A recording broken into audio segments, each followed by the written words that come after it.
हरियाणा में कल होगी राज्यसभा चुनाव के लिए वोटिंग। कांग्रेस के विधायक शिमला से लौटेंगे। बीजेपी ने एक दिन पहले दी विधायकों को वोट डालने की ट्रेनिंग। सीएम बोले कितनी सीटें जीतेंगे ये कल पता चल जाएगा। राज्यसभा चुनाव को लेकर बीजेपी उम्मीदवार संजय भाटिया की जीत की हुंकार। कहा संसद में रखेंगे हरियाणा के हितों की बात। कांग्रेस पर बोले कांग्रेस विधायकों को वोट गलत ना डालने की ट्रेनिंग दे रही है। कांग्रेस विधायकों को शिफ्ट करने पर केंद्रीय मंत्री मनोहर लाल का तंज। बोले शिमला में मौसम खराब, शायद विधायक वापस ही ना लौटे। मुकाबला कांग्रेस और निर्दलीय उम्मीदवार में है। हमारे एक्स्ट्रा वोट के निर्दलीय उम्मीदवार को सपोर्ट। अंबाला में पाकिस्तान की बड़ी साजिश का खुलासा। 2 किलो आरडीएक्स मामले में पाकिस्तानी कनेक्शन आया सामने। पाकिस्तानी डॉन शहजाद भट्टी के संपर्क में थे पकड़े गए 3 आरोपी। पंजाब, हरियाणा, दिल्ली और राजस्थान को दहलाने की थी साजिश। संकट बरकरार। रोहतक में एजेंसियों के बाहर लोगों की लंबी लगी कतारें। पुलिस की मौजूदगी में बांटे जा रहे सिलेंडर। लोग बोले कि सुबह 7 बजे से लाइन में लगे, अब तक नंबर नहीं आया। नूंह में रील बनाने के शौक ने ली छात्र की जान। एक्सप्रेसवे पर रील बना रहे छात्र को ट्रक ने मारी टक्कर। मौके पर हुई छात्र की मौत। वीडियो आया सामने। पलवल में दर्दनाक सड़क हादसा। हलापुर के पास ऑटो और गाड़ी में जोरदार टक्कर। हादसा में ऑटो सवार 2 लोगों की मौके पर मौत, 7 गंभीर। हेडलाइंस के प्रायोजक पतंजलि गाय का घी, मां का भरोसा, प्यार से परोसा।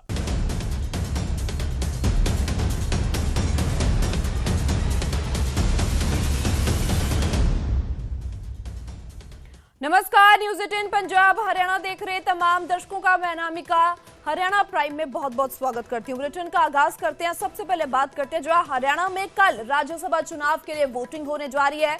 2 सीटों पर कल वोट डाले जाएंगे। तो वहीं और कल ही शिमला से कांग्रेस के विधायक लौटेंगे। तो बीजेपी ने भी विधायकों को वोट डालने की ट्रेनिंग दे दी है और 2 सीटों के लिए 3 उम्मीदवारों की ओर से पर्चा भी भरा गया है। सो बीजेपी ने संजय भाटिया को अपना उम्मीदवार बनाया है और उसी और कांग्रेस की ओर से करमवीर बौद्ध है प्रत्याशी। बता दें कि सतीश नांदल निर्दलीय मैदान में उतरे हैं।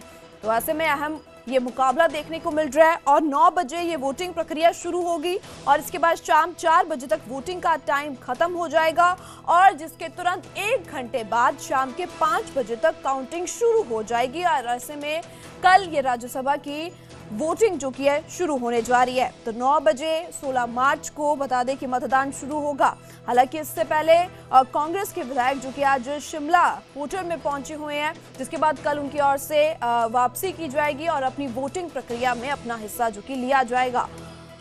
तो हरियाणा में कल राज्यसभा चुनाव के लिए वोटिंग होने जा रही है। 9 बजे ये प्रक्रिया शुरू होगी। शाम के 4 बजे तक ये प्रक्रिया जारी रहेगी, जिसके बाद 4 बजे तक खत्म होगी और अब 5 बजे मतगणना शुरू हो जाएगी।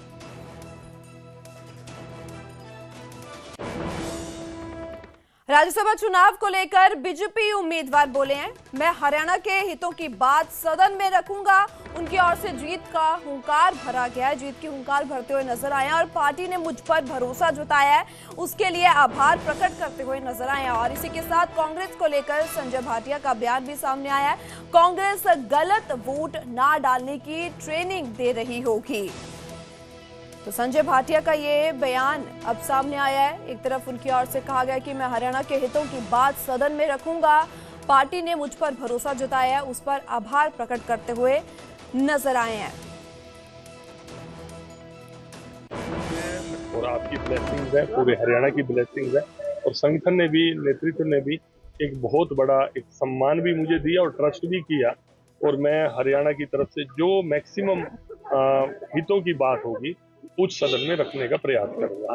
वो ठीक है, उनका अपना इकट्ठे रहने का होगा और ट्रेनिंग भी रहती है। हमारे भी इकट्ठे रह रहे हैं, भारतीय जनता पार्टी के भी सब एमएलए इकट्ठा रह रहे हैं और ट्रेनिंग भी रहती है। वोट गलत ना डल जाए, क्योंकि पहले कांग्रेस 1-2 बार गलत वोट डाल चुकी है। इस बार उनसे गलती ना हो उसकी ट्रेनिंग करवा रहे होंगे वो। और उसी और राज्यसभा चुनाव को लेकर केंद्रीय मंत्री मनोहर लाल का बयान सामने आया है। चुटकी लेते हुए नजर आए कि हमारे उम्मीदवार संजय भाटिया की जीत निश्चित है, पर मुकाबला आजाद उम्मीदवार और कांग्रेस उम्मीदवार में है। हमारे एक्स्ट्रा वोट आजाद उम्मीदवार को सपोर्ट करेंगे। हालांकि कांग्रेस विधायकों को शिमला शिफ्ट किए जाने पर उनका बयान सामने आया कि मौसम खराब हो गया है, शायद वो वापस ना लौटे। तो मनोहर लाल की ओर से ये बयान दिया गया है। एक तरफ उनकी ओर से कहा गया है कि हमारे उम्मीदवार संजय भाटिया की ही जीत निश्चित है, मुकाबला आजाद उम्मीदवार और कांग्रेस उम्मीदवार में है। तो ऐसे में उनकी ओर से साफ तौर पर यह बयान दिया गया कि हमारे ही उम्मीदवार की जीत निश्चित है।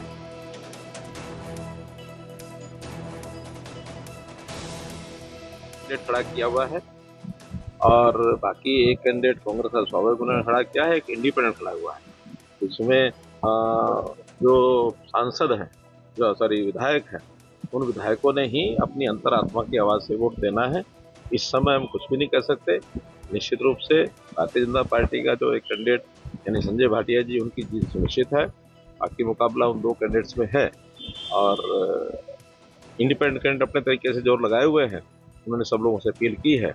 मुझे लगता है कि हम क्योंकि इंडिपेंडेंट कैंडिडेट को सपोर्ट कर रहे हैं, तो हमारा सपोर्टेड कैंडिडेट जो है उसको जीत होनी चाहिए, ऐसा मेरा पूरा विश्वास। शिमला पहुंच रहे हैं कांग्रेस, मुझे लगता है मौसम खराब हो गया, पता नहीं शायद वापस ना लौट पाए। आज इंटरव्यू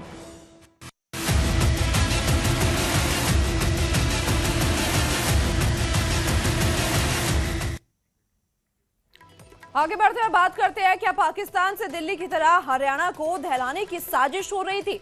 ये सवाल इसलिए क्योंकि अंबाला में 2 किलो RDX मिलने के मामले में पाकिस्तानी कनेक्शन भी सामने आ चुका है और इसी साजिश के तार जुड़े हैं पाकिस्तानी डॉन शहजाद भट्टी के साथ। तो क्या कुछ है इस पूरे मामले में, देखते हैं रिपोर्ट के साथ।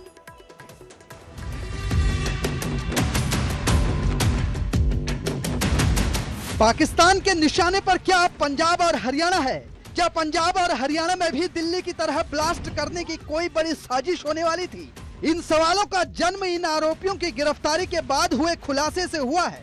इन 3 आरोपियों को अंबाला STF ने शुक्रवार की रात को 2 किलो जिंदा RDX के साथ गिरफ्तार किया था।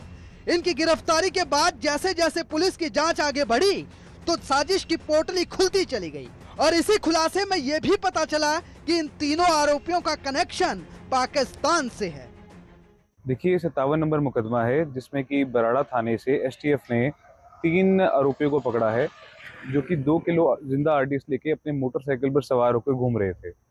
STF ने 2 घंटे की कार्रवाई के बाद इन एक्यूज को पकड़ा और इन एक्यूज को मैं रिप्रेजेंट कर रहा हूँ क्योंकि बताया जा रहा है कि इनका जो डायरेक्ट लिंक है वो शहजाद भट्टी के साथ है, जो कि एक नामचीन गैंगस्टर है, बड़ा वायरल है।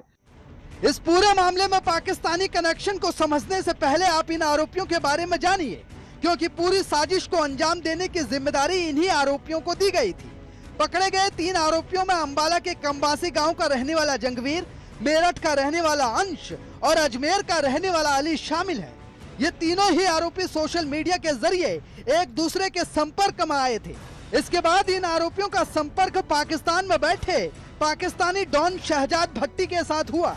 व्हाट्सएप के जरिए इनका शहजाद भट्टी के साथ डायरेक्ट लिंक था। बताया जा रहा है कि उसी के इशारे पर पंजाब हरियाणा को दहलाने की साजिश चल रही थी। पुलिस का कहना है कि इनके शहजाद भट्टी के साथ लिंक्स थे और उन्हीं के कहने पे इन्होंने ये सब कुछ किया है। कौन शहजाद भट्टी? शहजाद भट्टी एक इंस्टाग्राम पे इन्फ्लुएंसर है, गैंगस्टर है, ये पाकिस्तान का है। ये हमारे देश के जो बच्चे हैं इनको प्रोवोक कर इनको इनकी नासमझी से जो ये सब हुआ है। इन आरोपियों का टारगेट पंजाब, हरियाणा समेत दिल्ली और राजस्थान भी थे। इन सभी राज्यों में ब्लास्ट की प्लानिंग थी और तारीख 13 मार्च चुनी गई थी। अमृतसर से ये लोग भारी मात्रा में RDX भी लेकर आ चुके थे, लेकिन ये आरोपी कुछ बड़ा धमाका करते उससे पहले ही अंबाला के बराड़ा थाना क्षेत्र में इन आरोपियों को गिरफ्तार कर लिया गया। साथ ही वो 2 किलो RDX भी बरामद किया गया जिससे ब्लास्ट करने की साजिश थी। पुलिस के रिमांड पेपर के अनुसार ये पंजाब के किसी इलाके से आया है। क्या कर रहा था? ये 13 मार्च को इन तीनों का ब्लास्ट करने का इरादा था, ऐसा पुलिस के रिमांड पेपर में कहा गया है। बताया जा रहा है कि इन तीनों आरोपियों ने राजस्थान के हनुमानगढ़ में भी IED के पार्सल रखे थे। ये आरोपी हनुमानगढ़ में ब्लास्ट करना चाहते थे, लेकिन जब 5 दिनों तक RDX नहीं पहुंच सका तो ये आरोपी हनुमानगढ़ से IED अंबाला लेकर चले गए। वहीं अब हनुमानगढ़ पुलिस ने मामले की जांच के लिए अंबाला में पुलिस टीम भी भेज दी है। उधर अंबाला पुलिस ने इन आरोपियों को गिरफ्तार करने के बाद कोर्ट में पेश कर दिया है, जहां से पुलिस को इनका 7 दिन का रिमांड भी मिला है।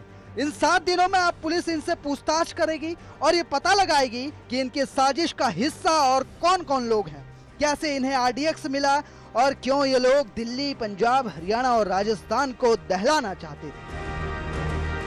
अंबाला से कृष्ण बाली के साथ Manoj Rathi, bureau report, news 18 Punjab Haryana.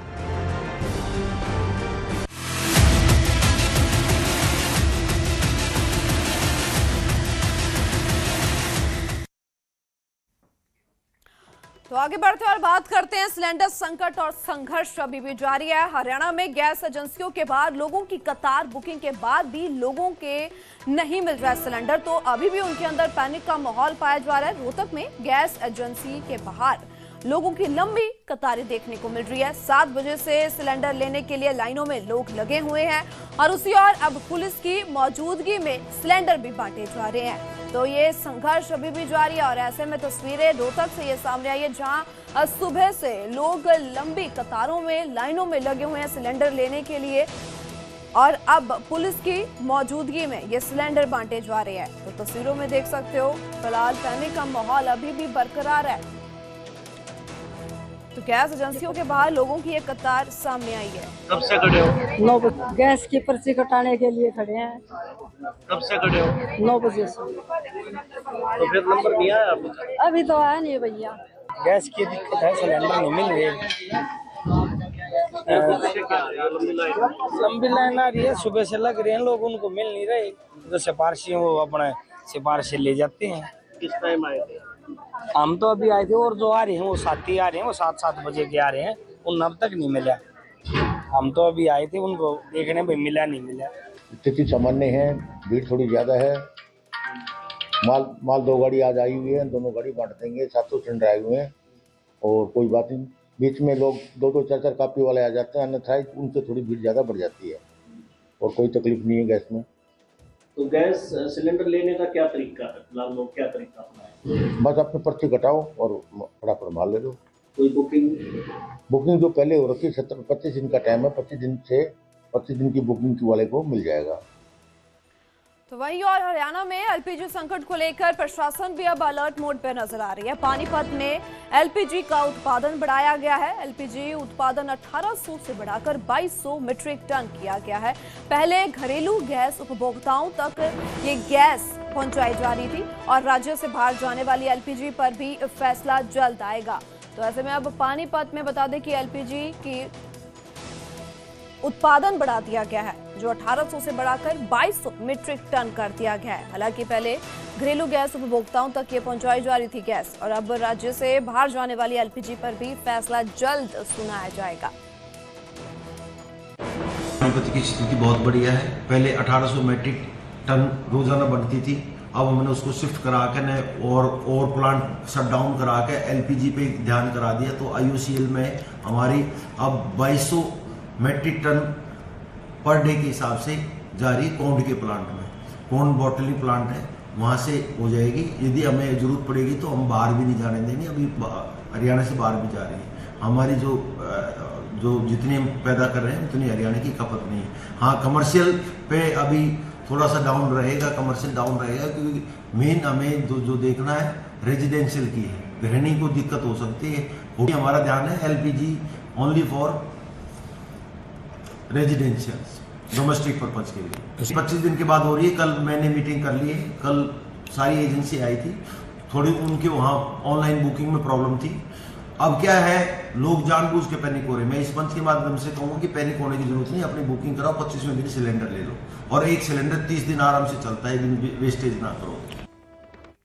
LPG gas संकट पर केंद्रीय मंत्री मनोहर लाल का बयान सामने आया है। कहा है कि ये एक अंतर्राष्ट्रीय समस्या है। मनोहर लाल की ओर से कहा गया, और हमारे पास पूरा भंडार है, कोई दिक्कत नहीं है। एक समय आएगा कि जब सभी समस्याएं खत्म हो जाएगी। तो ऐसे में बता दें कि मंत्री की ओर से यह आश्वासन दिया गया है कि पूरा भंडार है, जो पैनिक का माहौल लोगों के बीच में देखा जा रहा है, तो उसको लेकर उनकी ओर से ये विश्वास दिलाया गया है कि जल्द ये अंतर्राष्ट्रीय समस्या भी खत्म हो जाएगी। एक समय आएगा कि जब सभी समस्याएं खत्म हो जाएगी। तो मनोहर लाल की ओर से ये आश्वासन दिया गया है। सारी चीजें आगे पूरा भंडार है, कोई दिक्कत नहीं है और लंबे समय तक चीजें ठीक रहेंगी ऐसा मानता हूँ। और एक ना एक समय ऐसा आएगा जब ये सारी समस्या समाप्त हो। फिर भी हमारा निवेदन है कि जो सप्लाई है उसी के हिसाब से काम चलाए।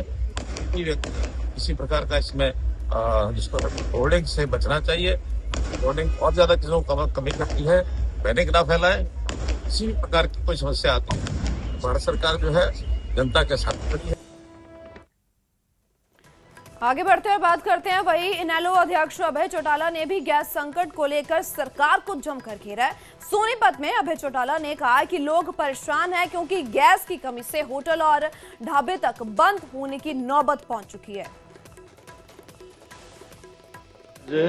हमारे देश के प्रधानमंत्री किस तरह से ट्रंप है जो थ्रेट करता है,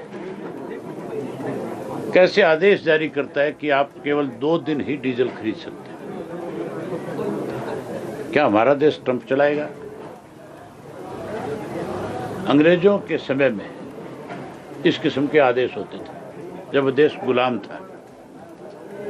अब आप विश्व गुरु बनने की बात करते हो, आप तीसरी ताकत कहते हो अपने आप को, और ट्रंप आपको इंस्ट्रक्शन देता है आप चुप हो। उसी का नतीजा है कि आज एलपीजी की गैस नहीं है, ढाबे बंद हो रहे हैं, शादियों में लोगों की दिक्कत आ रही है और सत्ता में बैठे लोग फिर झूठ बोल रहे हैं। ये कह रहे हैं कोई कमी नहीं है। कमी नहीं है तो लाइन क्यों लग रही है? वहीं और एलपीजी गैस पर सियासी आंच भी अब तेज हो गई है। एक और जहां सरकार और मंत्रियों की ओर से यह दावा किया जा रहा है कि गैस की पर्याप्त मात्रा है, तो वहीं गैस सिलेंडर को लेकर विपक्ष की ओर से सरकार को जमकर घेरा भी जा रहा है।